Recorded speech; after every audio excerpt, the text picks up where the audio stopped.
Rencontre inattendue de Manzangu, de la marche paisible à la course-poursuite. Se prépare automatiquement pour une course quand il voit l'homme sur la moto accélérer en sa direction.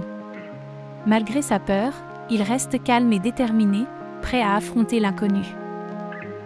Maintenant plus près, l'homme à la moto ralentit progressivement, levant une main en signe de paix.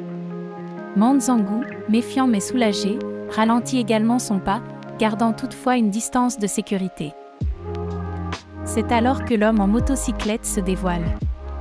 Il s'agit en réalité d'un vieil ami de Manzangu, venu lui apporter de l'aide. Les retrouvailles, bien que surprenantes, sont chaleureuses et pleines de joie.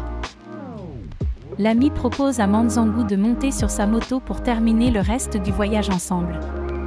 Naturellement, Manzangu accepte, soulagé de ne plus devoir marcher seul. Sur la moto, les deux amis se remémorent leurs aventures passées ensemble, évoquant leurs espoirs et leurs rêves pour l'avenir.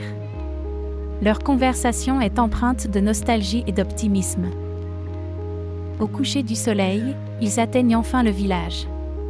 Pour Manzangu, l'exil n'est plus une marche solitaire, mais une aventure partagée, remplie d'espoir et de solidarité. Manzangu, un exilé en terre lointaine et son rencontre avec le motocycliste. Dans le premier plan, on voit Manzangu traverser la savane africaine, son sac à l'épaule, la poussière collant à sa peau. Ensuite, on entend le vrombissement d'un moteur, le sol tremble légèrement, la tension monte. Le plan suivant montre un homme sur une motocyclette qui dépasse Manzangu, ses yeux sont cachés derrière des lunettes de soleil, son visage est dur et déterminé. Il tourne la tête et fixe Manzangu, un sourire cruel se dessine sur son visage. Le troisième plan montre l'homme sur la moto qui fait demi-tour et commence à chasser Manzangu, le piéton sans défense. Manzangu commence à courir, son visage est rempli de peur mais aussi de détermination. Dans le quatrième plan, la nuit tombe, enveloppant la savane dans l'obscurité. Manzangu court toujours, il jette un coup d'œil par-dessus son épaule et voit les phares de la moto s'approcher. Le cinquième plan montre Manzangu qui s'enfuit dans les hautes herbes, disparaissant presque complètement. On entend le grondement de la moto qui se rapproche, mais Manzangu reste silencieux, caché dans l'herbe. Le dernier plan montre Manzangu, caché dans l'herbe, qui respire difficilement. La moto s'éloigne lentement, son grondement s'estompe, remplacé par le chant de la nuit africaine. Manzangu est sauf, pour l'instant.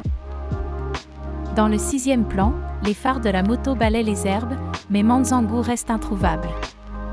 L'homme sur la moto ralentit, perplexe, il scrute les herbes qui ondulent doucement dans la brise nocturne. L'exil terrestre, un paradis pour le voyageur intrépide. Première scène, nous ouvrons sur un vaste paysage à couper le souffle.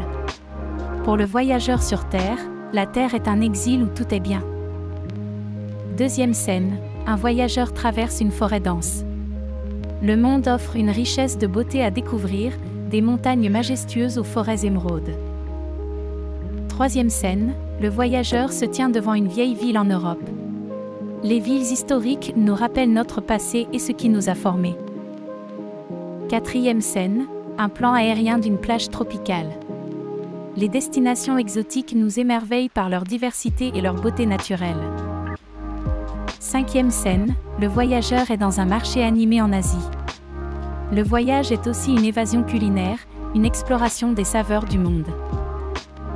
Sixième scène, le voyageur retourne à son domicile, heureux et satisfait. Parfois, le plus grand voyage est celui qui nous ramène chez nous. Dernière scène, nous revenons à la vue du vaste paysage du début. Car pour le voyageur sur Terre, la Terre est un exil où tout est bien.